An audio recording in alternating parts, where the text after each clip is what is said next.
शांति। आज 21 अगस्त 2023 की बाबा की साकार मुरली है। मुरली के महावाक्य हैं, मीठे बच्चे, यह पुरानी दुनिया अब मिट्टी में मिल धूल छाई हो जाएगी। इसलिए इस धूल में मिलने वाली दुनिया से अपना बुद्धियोग निकाल दो। प्रश्न है, मनुष्यों की कौन सी चाहना एक बाप ही पूरी कर सकते हैं?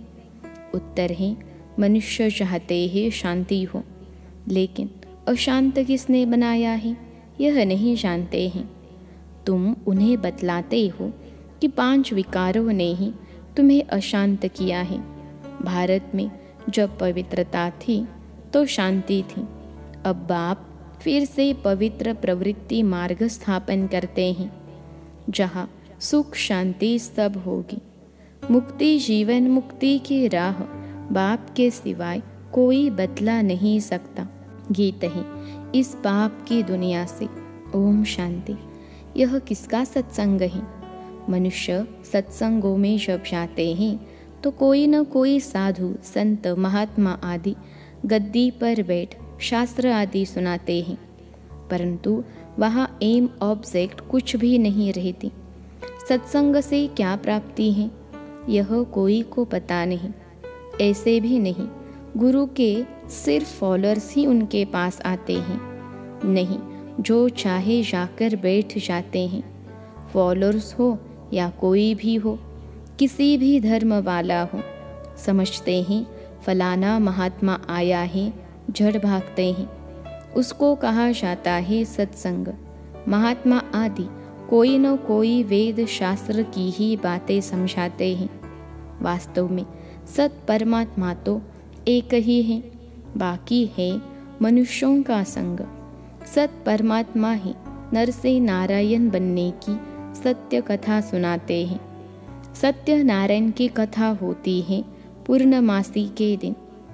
अभी तुम जानते हो कि सच्ची सच्ची पूर्णमासी यह है जबकि रात से दिन होता है। तुम 16 कला संपूर्ण बनते हो। वास्तव में ज्ञान सूर्य को कभी ग्रहण नहीं लग सकता। ग्रहण तो इन सूर्य चांद आदि को लगता है जो पृथ्वी को रोशनी देते हैं। ज्ञान सूर्य तो है ही सबको रोशनी देने वाला, उसकी ही महिमा गाते हैं ज्ञान सूर्य प्रगटा। यहाँ तो तुम सब बच्चे बैठे हो, बाहर वाले को अलाउ नहीं किया जाता है, वह तो कुछ समझेंगे नहीं। बाप कहते हैं, मैं तुम बच्चों के ही सम्मुख आता हूँ, पाप आत्माओं को आकर पुण्य आत्मा बनाता हूँ, मंदिर में रहने लायक बनाता हूँ। वह है पावन दुनिया शिवालय।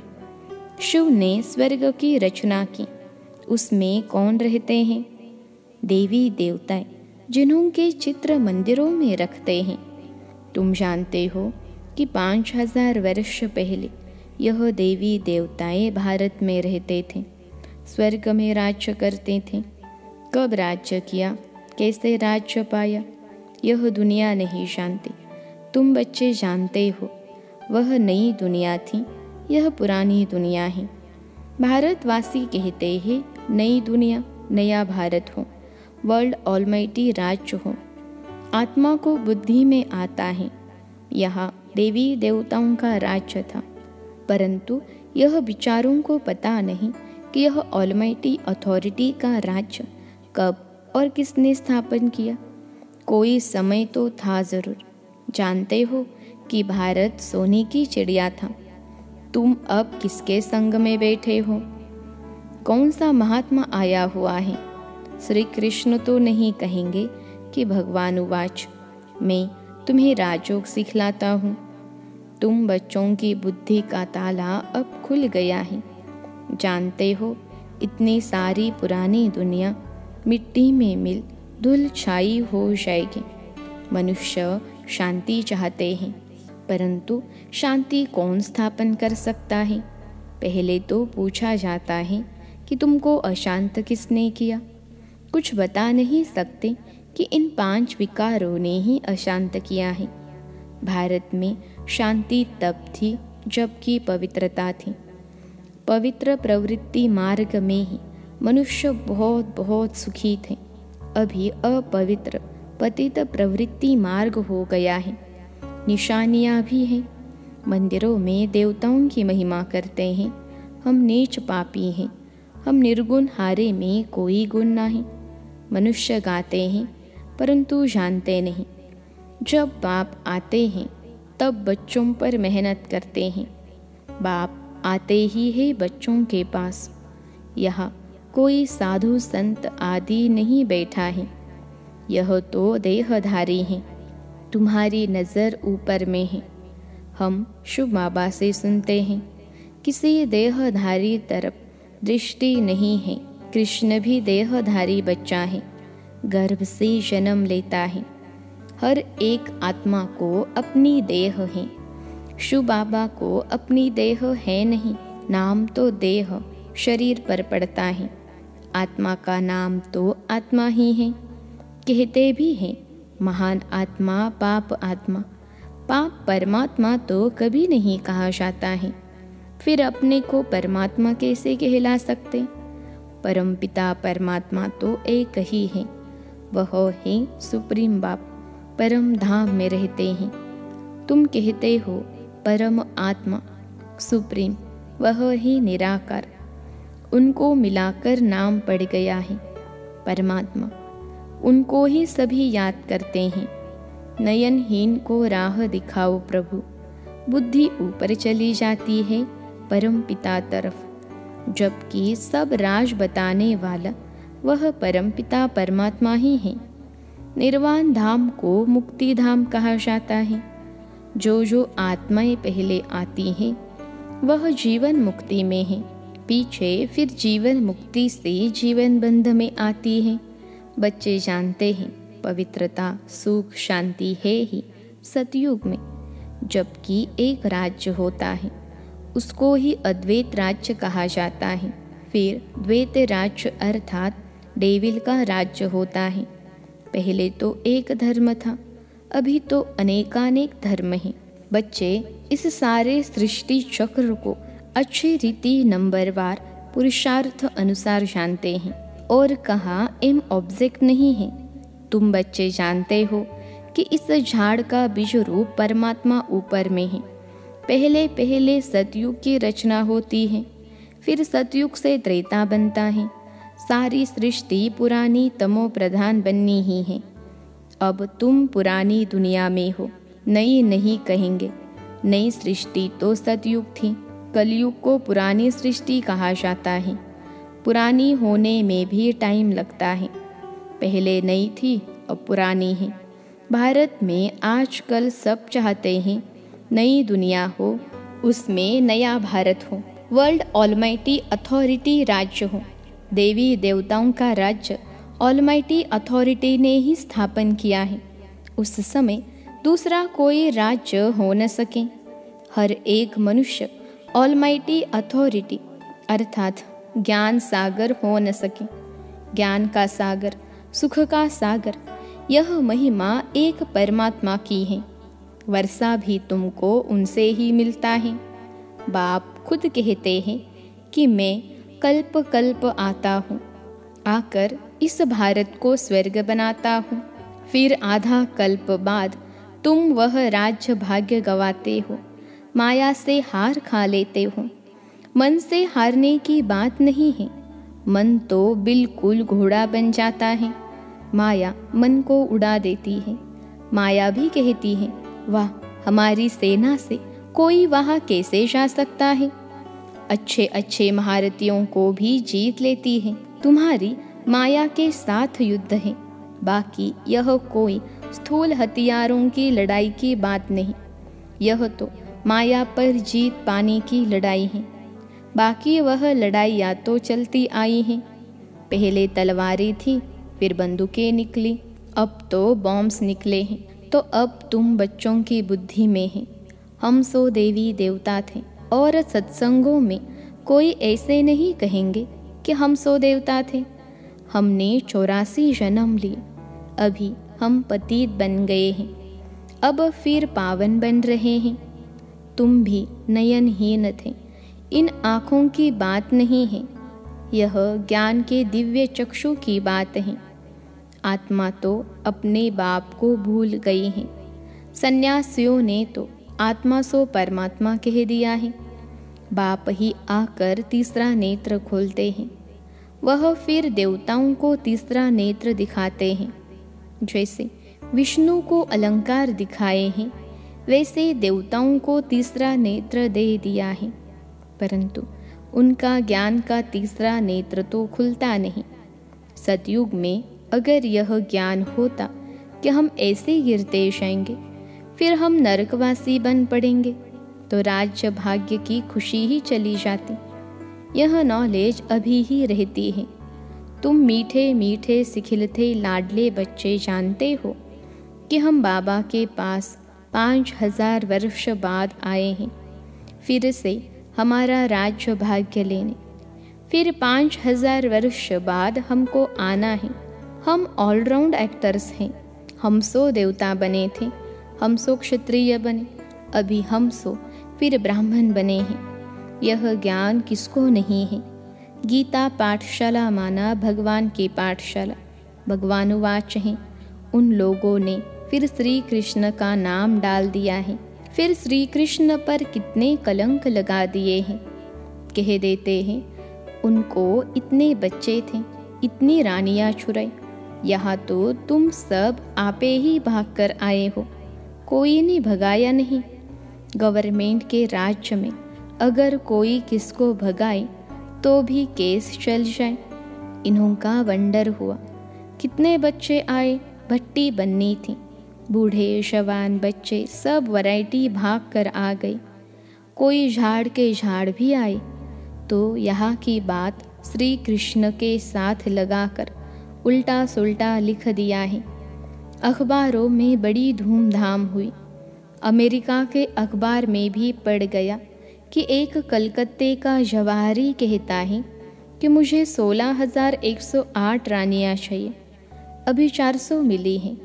तो यह सब खेल हैं, नथिंग न्यू। कल्प बाद फिर भी ऐसे होगा, ऐसे ही तुम्हारी भट्टी बनेगी। तुम देख रहे हो कि कैसे स्थापना होती है। तुम मनुष्य से देवता बन रहे हो। जीवन मुक्ति दाता को अपना बनाने से सेकंड में तुम वर्षा पाने के हकदार बनते हो।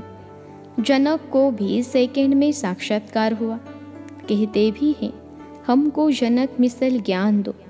जनक ने तो त्रेता में राजाई पाई। बाबा ने पहले पहले समझाया, अभी तुम बच्चों की बुद्धि में है कि हमारे सामने कौन बैठा है।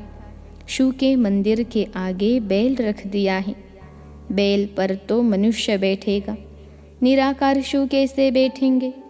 तो फिर शंकर को बिठा दिया है। कुछ भी समझते नहीं। गीत में भी सुना कि नयनहीन को राह दिखाओ। सब बुद्धिहीन अंधे हैं। प्रजा का प्रजा पर राज्य है। आगे राज्य राजा चलाते थे। कोई कड़ा विकर्म करते थे तो राजा फैसला करते थे। अभी तो प्रजा का प्रजा पर राज्य है। एक दो के ऊपर जज है। वंडर है ना? यह बेहद का नाटक है। यह तुम जानते हो और कोई कह न सके। जू मिसल यह ड्रामा चलता ही रहता है, टिक टिक होती ही रहती है। दुनिया का चक्र फिरता ही रहता है। यह वर्ल्ड की हिस्ट्री ज्योग्राफी कोई नहीं जानते। कहते हैं पत्ता भी ईश्वर के हुक्म पर चलता है, परंतु यह तो ड्रामा है। मक्खी यहाँ से पास हुई, फिर कल्प बाद रिपीट होगा। ड्रामा को समझना है, मनुष्य ही समझेंगे। बाबा कितना अच्छी रीति समझाते हैं। बाबा वर्ल्ड ऑलमाइटी अथॉरिटी है। कहते हैं मैं भी ड्रामा के बंधन में बांधा हुआ हूँ। मैं खुद आकर पतित को पावन बनाता हूँ। अभी तुम बाप से शक्ति लेते हो, माया पर जीत पाने ली। माया दुश्मन ने तुमको बिल्कुल कंगाल बना दिया है। न हेल्थ न वेल्थ। अभी तुम समझते हो कि हम विश्व के मालिक बनते हैं। वहाँ तो हेल्थ वेल्थ हैप्पी सब होगा। परमात्मा को ही कहते हैं कि आकर राह बताओ, रहम करो, आकर मुक्ति जीवन मुक्ति दो। आत्मा ही पुकारती है, ओ बाबा आकर हमें दुख से छुड़ाए, स्वर्ग में सुखी बनाओ। गाया भी है दुख हरता सुख करता, बाप ने सुख दिया फिर उनको स्वर्ग में याद करने की दरकार नहीं रहती। सब बच्चों को सुखी बना देते हैं। आगे 60 वर्ष की आयु में बच्चों को राज्य भाग्य दे, खुद वानप्रस्थ में चले जाते थे। तो बेहद का बाप भी कहते हैं, मैं जानता हूँ तुम सबको माया ने बहुत दुखी किया है, तो अब ले चलने आया हूँ। निर्वाण धाम व वानप्रस्थ एक ही बात है। वानप्रस्थ अर्थात वाणी से परे स्थान, स्वीट साइलेंस होम। फिर जाएंगे अपनी स्वीट राजधानी में। अभी तो दुख धाम है। तुम कहते हो हम स्वदर्शन चक्रधारी बनते हैं और बनाते रहते हैं। संपूर्ण तो अंत में ही बनेंगे। कहते हैं स्वदर्शन चक्रधारी विष्णु व श्री कृष्ण हैं। यह कैसे हो सकता है? यह बातें तो तुम ही समझ सकते हो। स्वदर्शन चक्रधारियों को नशा होना चाहिए। शिव बाबा हमको स्वदर्शन चक्रधारी बनाते हैं। हम संपूर्ण अंत में बनेंगे, इसलिए अलंकार देवताओं को दे दिए हैं, क्योंकि तुम अभी संपूर्ण नहीं बने हो। तुमको अलंकार शोभेंगे ही नहीं। देवताएं हैं संपूर्ण, इसलिए उन्हों को दे दिए हैं। अच्छा, मीठे मीठे सिखलते बच्चों प्रति माता पिता बाप दादा का याद प्यार और गुड मॉर्निंग। रूहानी बाप की रूहानी बच्चों को नमस्ते। हम रूहानी बच्चों की सिखलते रूहानी माता पिता बाप दादा को याद प्यार, गुड मॉर्निंग और नमस्ते बाबा नमस्ते। धारणा के लिए मुख्य सार पहली पॉइंट है, बेहद ड्रामा के राज को बुद्धि में रख नथिंग न्यू का पाठ पक्का करना है। वाणी से परे रहे, वानप्रस्थ अवस्था में जाना है। दूसरी पॉइंट है, माया दुश्मन पर जीत पाने के लिए सर्वशक्तिमान बाप से शक्ति लेनी है। ज्ञान नयनहीन आत्माओं को ज्ञान नेत्र देना है। आज का वरदान है, मन को अमन व दमन करने के बजाय सुमन बनाने वाले दुरादेशी भव। मन को अमन व दमन करने के बजाय सुमन बनाने वाले दुरादेशी भव। विश्लेषण है, भक्ति में भक्त लोग कितनी मेहनत करते हैं, प्राणायाम चढ़ाते हैं, मन को अमन करते हैं। आप सब ने मन को सिर्फ एक बाप की तरफ लगा दिया, बिजी कर दिया। बस मन को दमन नहीं किया, सुमन बना दिया। अभी आपका मन श्रेष्ठ संकल्प करता है, इसलिए सुमन है। मन का भटकना बंद हो गया, ठिकाना मिल गया। आदि मध्य अंत तीनों कालों को जान गए तो दुरादेशी विशाल बुद्धि बन गए, इसलिए मेहनत से छूट गए। आज का स्लोगन है, जो सदा खुशी की खुराक खाते हैं वे सदा तंदुरुस्त और खुशनुमा रहते हैं। जो सदा खुशी की खुराक खाते हैं वो सदा तंदुरुस्त और खुशनुमा रहते हैं। अच्छा, ओम शांति।